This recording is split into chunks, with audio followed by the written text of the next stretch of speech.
어릴 때는 아이가 자라서 엄마 등살에 떠밀려 살다가 그 아이가 자라나서 결혼을 하게 되어지면 사랑하는 와이프의 등살에 떠밀려 살다가 머리에 흰머리가 나고 힘이 좀 없어지면 누구의 등살에 살까요? 사랑하는 자녀들의 등살에 떠밀려 사는 거 보통 많은 분들의 삶이 아니겠나 싶습니다. 그런데 이런 어떤 삶은 괜찮은 것 같아요. 그러나 그렇지 않고 정말 하나님이 기뻐하지 않는 세상이나 욕심이나 죄악에 등 떠밀려 살아가는 인생, 그 인생은 참 하나님 앞에 많이 두고두고 아쉬워할 수밖에 없는 인생이 되지 않겠나 싶습니다. 오늘 본문에 그 주인공이 등장합니다. 아마샤라고 하는 지난 시간에 보았던 남유다의 왕이죠. 지난 시간에 보았던 말씀을 여러분이 기억을 소환했으면 싶습니다. 우리가 지난 시간에 보았을 때에 아마샤 왕이 에돔을 정벌했습니다. 승리했습니다. 그리고 승리해서 돌아왔을 때 특이한 행동을 하나 했었죠. 뭐냐면 에돔에 패전한 그들의 신을 가지고 와서 그 신에게 분향하고 제사하면서 마치 하나님처럼 예배했던 아마샤의 행동을 우리는 기억하고 있습니다. 왜 그런 행동을 했을까? 여기에는 크게 두 가지 이유가 있을 수 있는데, 하나는 자기의 힘으로 에돔을 무찌르다라고 하는 자기의 의, 자기의 자랑, 자기의 영광을 더 드러내기 위해서 이방 신을 자기의 신으로 자랑했던 모습이 있고, 또 한편으로는 아마샤의 신앙이 산당 신앙이라고 그랬습니다. 산당을 없이 하지 아니했다 그랬습니다.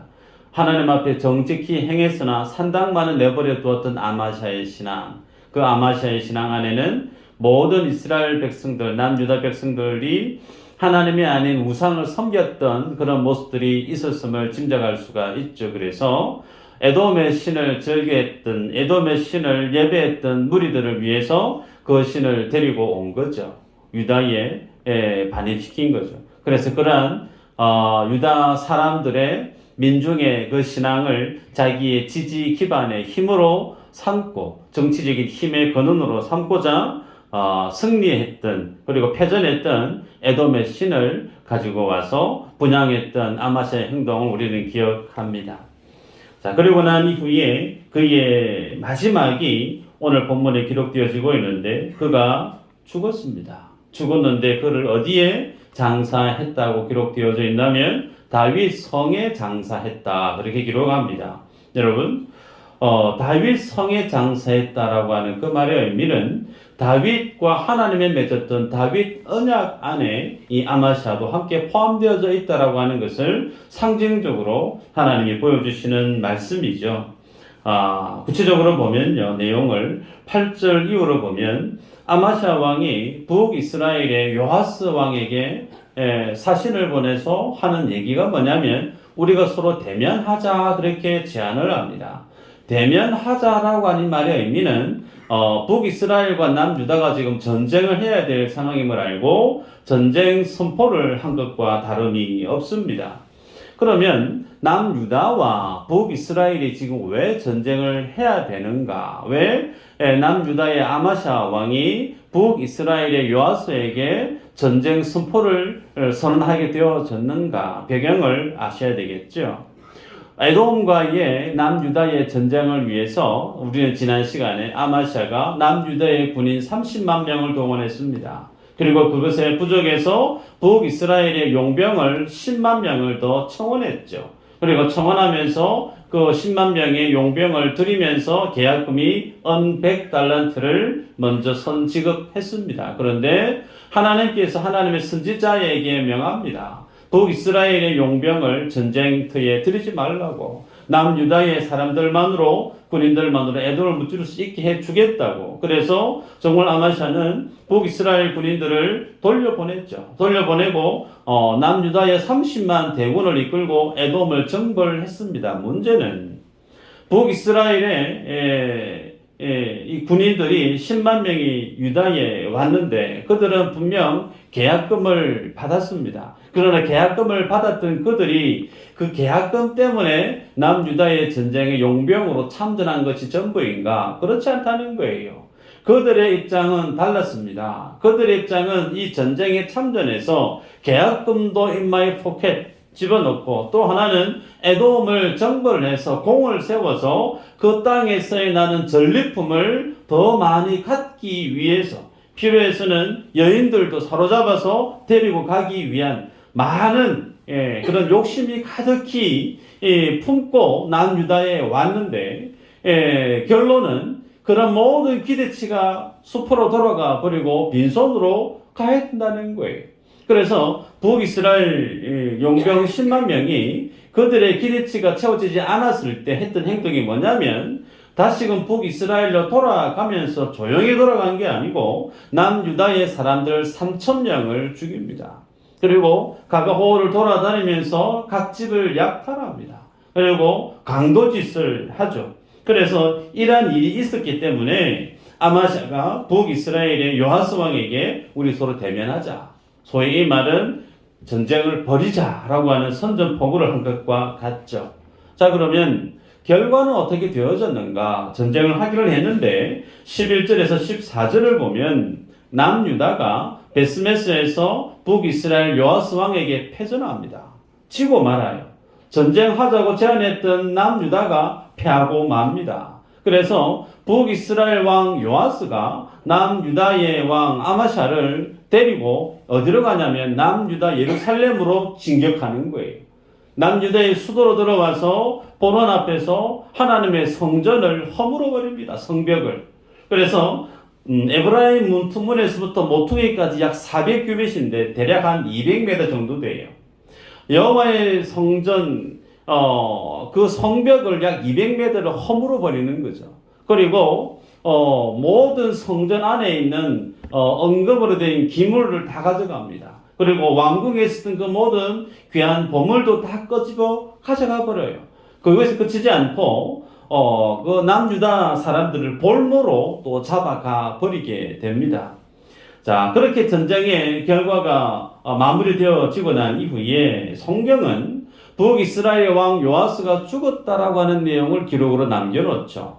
그런데 북이스라엘 왕인 요아스가 먼저 죽고 난 이후에 남유다에 그러면 아마샤 왕은 어떻게 되어졌을까? 15년을 더 살아요. 15년을.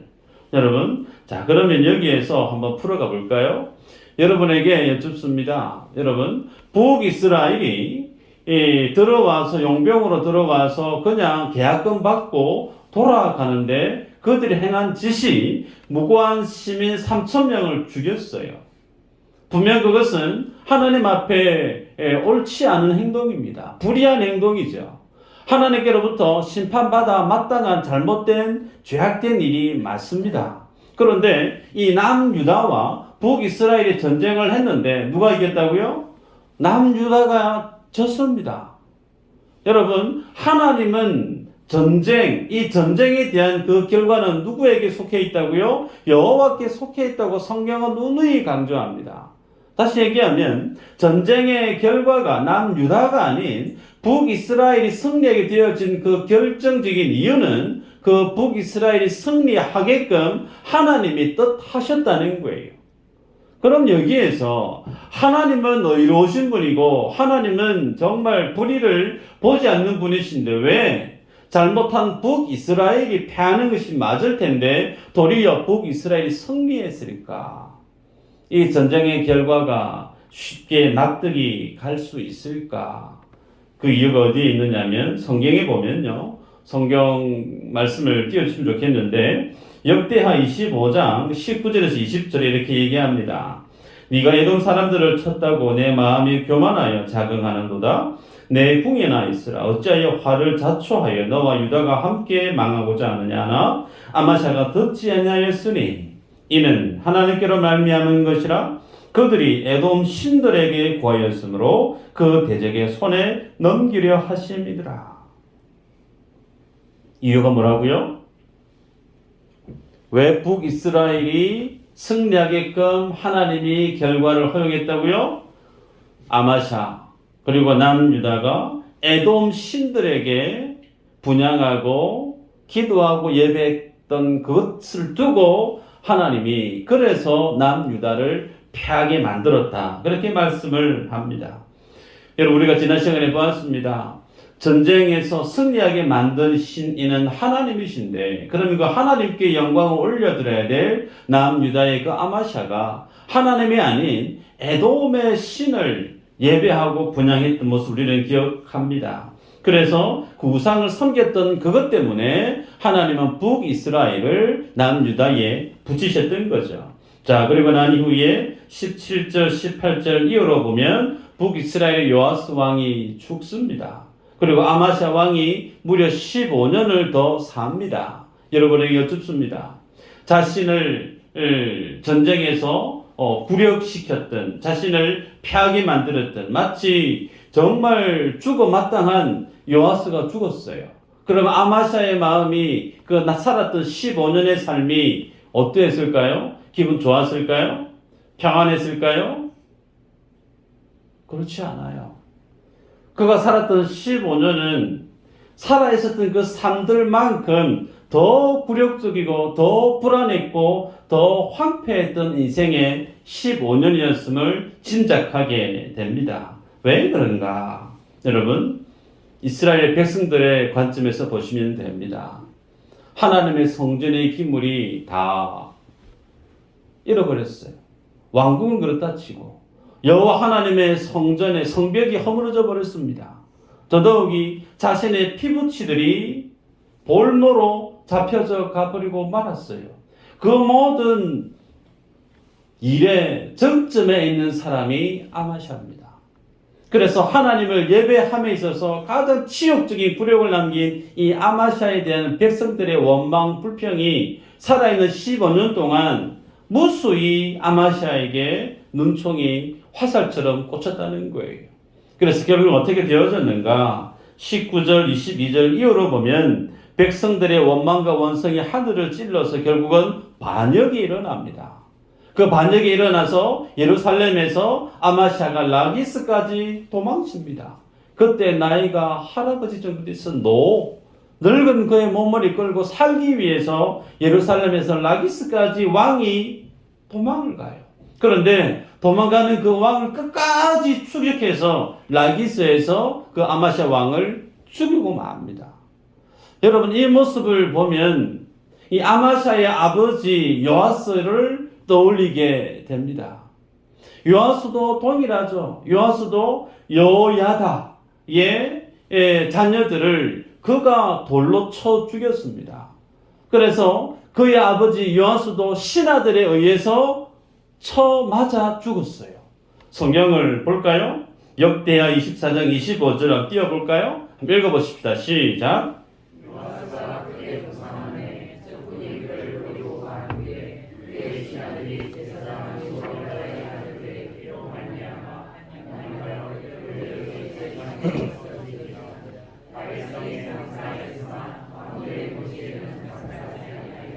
네.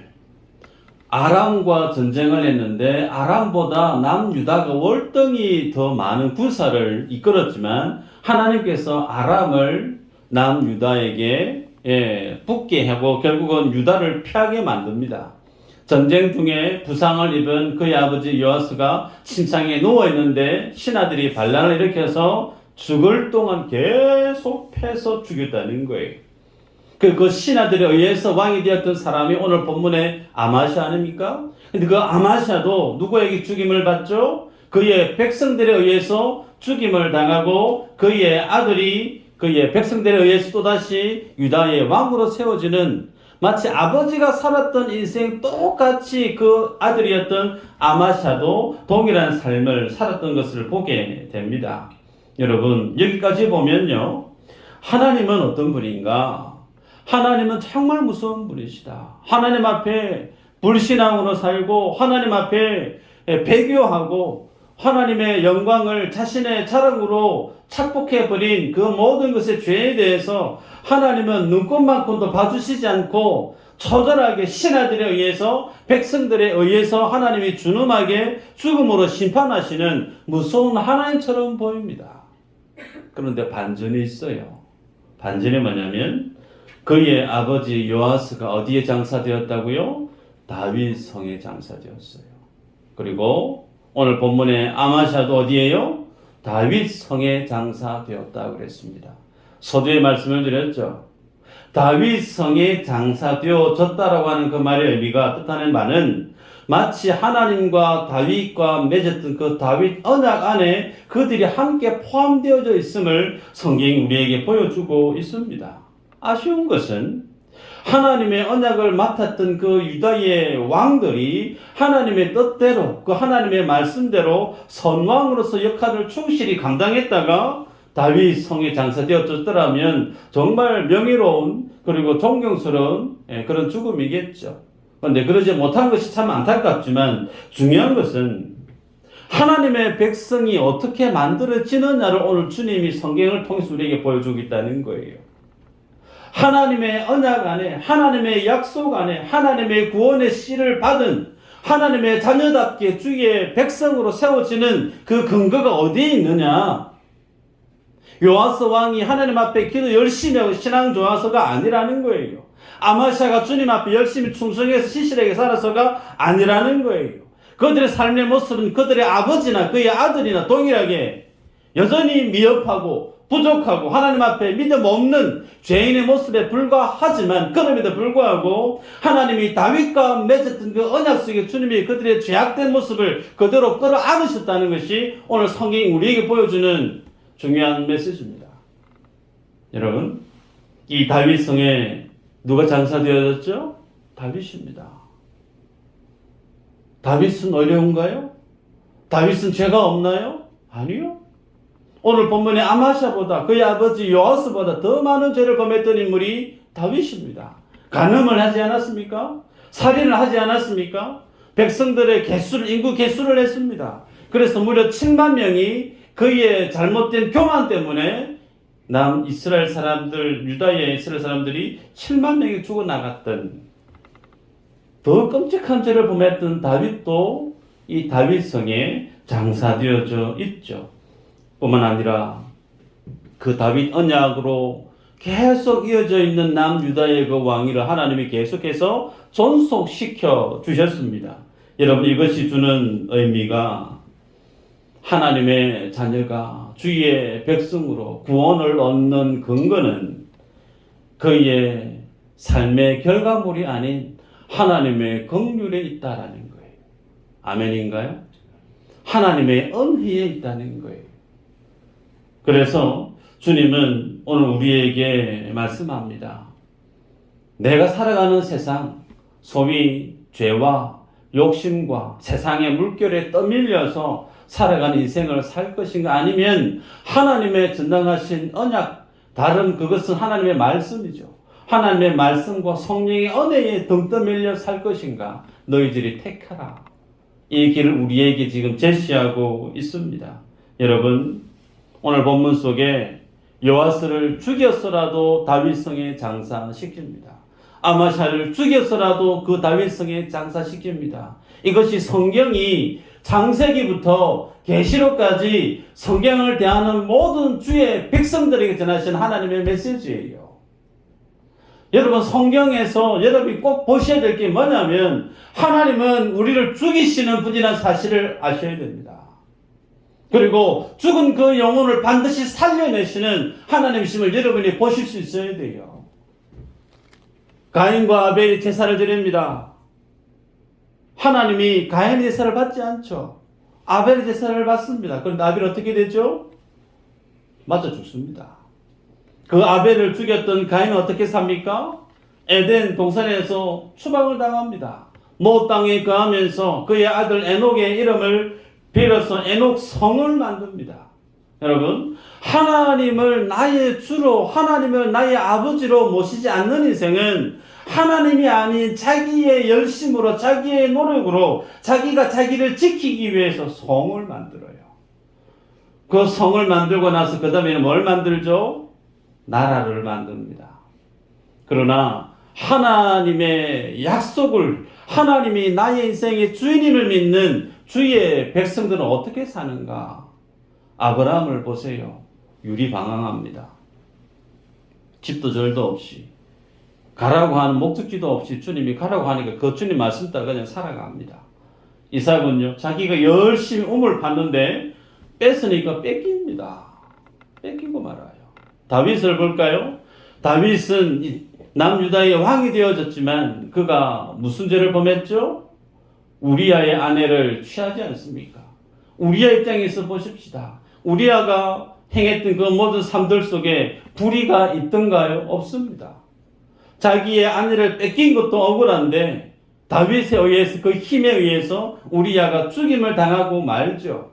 세상은요, 이처럼 마치 힘이 있는 세상에 의해서 하나님의 사람들이 짓밟히고 짓뭉개지고 깨어지고 부서지는 것처럼 보이나 이 세상을 주장하시는 하나님의 관점에서는 하나님은 하나도 허투루 세상의 역사 속에 내버려 두시는 법이 없다는 거예요.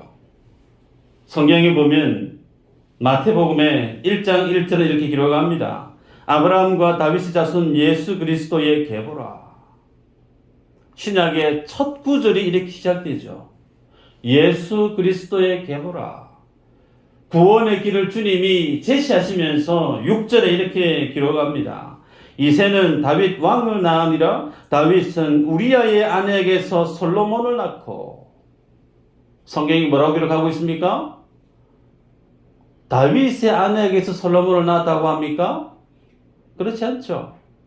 우리아의 아내에게서 솔로몬을 낳고 역사에 힘을 지닌 세상에 의해서 짓뭉개지고 그냥 파묻혀버리고 아무도 기억하지 못할 것 같은 그 우리아의 명예를 하나님이 기억하십니다. 기억하시고 그 생명책에 그 이름을 그대로 옮겨놓고 밝히고 있습니다. 그래서 천국에는 어떻게 주님이 역사하시는가? 모든 인생들이 그리스도 앞에 다 죽게 만드세요.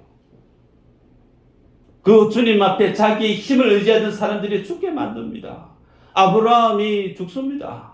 이삭이 죽습니다. 그리고 베드로도 마찬가지예요. 모든 사람이 다 주를 떠날지 나는 죽더라도 주님 떠나지 않겠다고 혼장담하지 않았습니까? 그런데 아니 네 닭 3번 울기 전에 나 3번 부인한데 닭 소리 듣고 깨어져 버린 베드로 있지 않습니까? 자기가 알아왔던 그 모든 율법의 지성의 하늘을 찔렀던 사도 바울도 예수 그리스도 앞에 죽임을 당합니다. 3일을 보지 못하고 먹지도 못하고 살았던 그 사울이 주님께 다시금 살림을 받고 복음 앞에 변화되어져서 바울로서의 영향력 있는 삶을 살지 않습니까? 성경이 뭘 보여주고 있느냐? 예수 그리스도 앞에 모든 인생은 죽어야 된다는 거예요. 그래서 우리는 에베소서 말씀을 보지 않았습니까? 허물과 죄로 죽었던 너희들이라고 기록하고 있죠. 주님은 우리를 죄악에 있는 모습, 불의함에 있는 모습, 연약함에 있는 그 모습 그대로 방치하시는 분이 아니세요. 끝까지 죽여서라도 하나님의 자녀로 만들어내시고 맙니다. 오죽하면 자신의 독생자를 십자가에 내놓으시까지 하시겠어요. 자신의 독생자를 십자가에 내놓으셨다는 것은 자신의 전부를 내던진 거예요. 내 생명보다 더 소중한 내 하나밖에 없는 자식을 십자가에 살찌져 죽이셨던 그 하나님의 마음은 자신의 모든 것을 내던지신 거예요. 그 하나님께서 창세 이전에 택한 여러분 한 분 한 분에 대해서 내가 세상 가운데 마음대로 살아도 세상 가운데 내 멋대로 살아도 하나님이 그냥 내버려 두시는 분이신가? 아니라는 거예요. 하나님은 우리를 이길 수 있는 분이 못 돼요. 그 하나님의 고집은 영원합니다. 그 하나님이 성경 속에 계시하신 하나님의 이 말씀은 절대 불변해요. 이 말씀 그대로 성취해내시고 마시는 분이 우리가 예배하는 하나님이시죠. 그러기에 오늘 여러분이 결정하셔야 돼요. 나는 누구 등에 덩떠 밀려서 살아야 될까? 나를 기쁘게 했던 사람이 나를 슬프게 할 수 있죠. 사람에게 여러분을 맡기시지 마시기 바랍니다. 있으면 좋고 없으면 불안해하는 돈, 그 돈에 여러분의 삶을 맡기시지 않았으면 좋겠습니다.